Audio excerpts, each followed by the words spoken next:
नीम और करेला तो यूं ही बदनाम है, कड़वे तो इंसान होते हैं दोस्त। Control control. आज इसी कड़वी चीज करेले के हेल्थ बेनिफिट्स के बारे में बात करते हैं।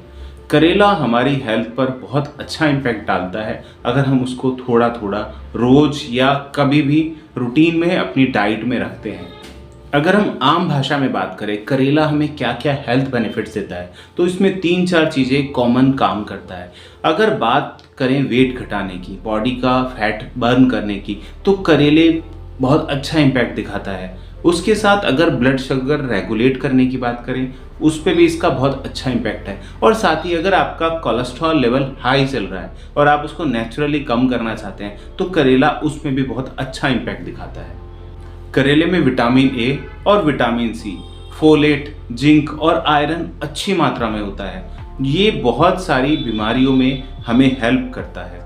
विटामिन सी करेले में अच्छी मात्रा में होता है और ये इसीलिए हमें बहुत ज़्यादा हेल्प करता है बीमारियों से बचाने में, इवन कफ कोल्ड से, क्योंकि विटामिन सी डेफिशिएंसी से इम्यूनिटी वीक होती है तो ये उससे बचाता है। और साथ साथ ये आयरन के एब्जॉर्प्शन में भी हेल्प करता है, तो जिनको एनीमिया है, जिनको खून की कमी होती है, तो ऐसे केसेस में भी ये हेल्प करता है।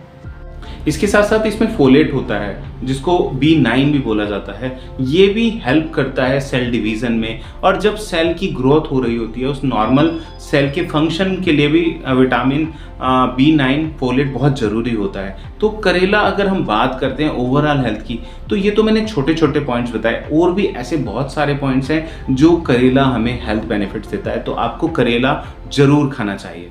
करेले में मौजूद कैथेसिन हमें बचाता है ऐसे कैंसर के सेल को डेवलप करने से, ये रोक देता है उसकी ग्रोथ को। और इसके अंदर ही मौजूद जो एपिकैथेसिन है वो बर्न करता है फैट के सेल को, या ये काम कहें कि मेटाबॉलिज्म के जो प्रोडक्शन है उसको बढ़ा देता है, फैट बर्निंग में रोल प्ले करता है।